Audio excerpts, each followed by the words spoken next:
Our story begins with the city of Mecca.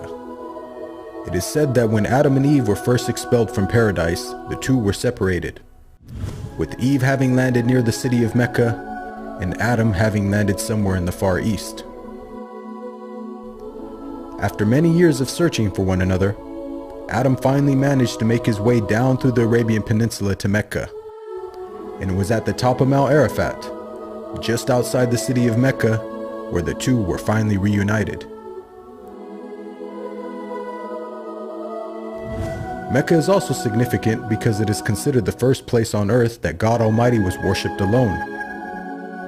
And so, it was at that very spot that Abraham and his son Ishmael built the first house of worship for God.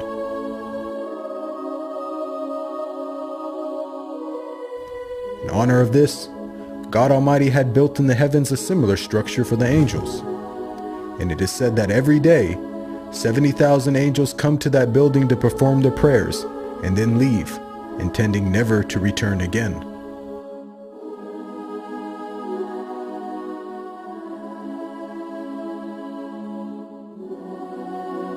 When Abraham and Ishmael had finished building the sacred house, there was still one brick that had to be put in its place.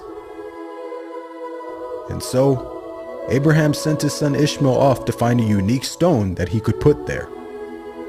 But God Almighty destined that the final stone that was to be laid would not be from the material of this world, but instead a stone directly from the heart of paradise.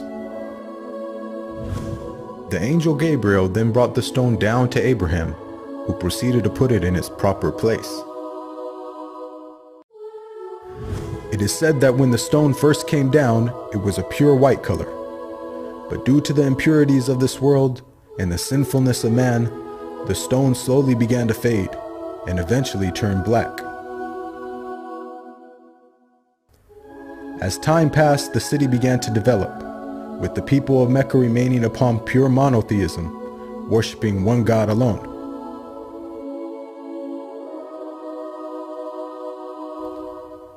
This despite the fact that their neighbors in Egypt, Mesopotamia, and the Levant had been practicing paganism for centuries. But this was all to change when a merchant by the name of Amr ibn Nuhay had decided to conduct his business outside of Mecca. Amr then proceeded to journey northwards until he reached the lands of Levant. There, Amr would witness for the first time things like modern architecture, advanced literature, and of course, the practice of paganism. Amr was so impressed by all that he had seen that before leaving, he asked if he could take one of the idols back home with him. The people agreed, and so Amr took the idol and placed it along with the other goods and merchandise in his caravan.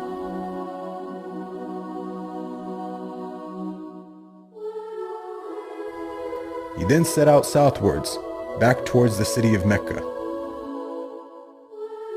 When Amr arrived back home, he immediately took the idol and placed it right in front of the sacred house. He then proceeded to tell the people that this was now going to be the God that they worship. Sadly, this concept faced little, if no resistance.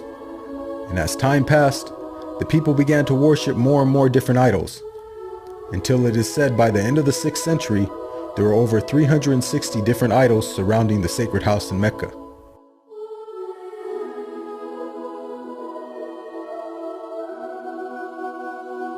As the years passed and paganism became more prominent throughout the world, the people who still practiced monotheism knew that the coming of a new prophet was close at hand.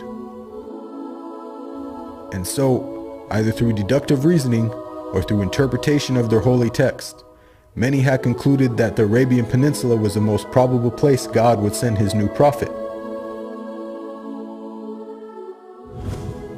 For at the time, the Roman Empire and the Persian Empire had extremely repressive governments and were hostile towards any type of rebellion, be it ideologically or politically. While the Arabian Peninsula, on the other hand, though also deeply mired in paganism, was a land ruled by tribal law and never had a real central government. As time went by, It appears that more and more people began to move down to the Arabian Peninsula to await the coming of the next prophet.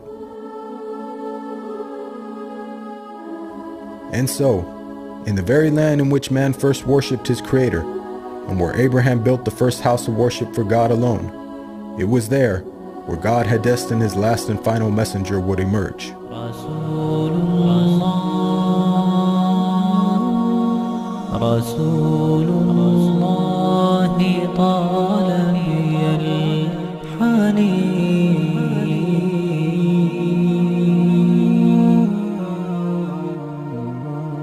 وأرق موجة شوق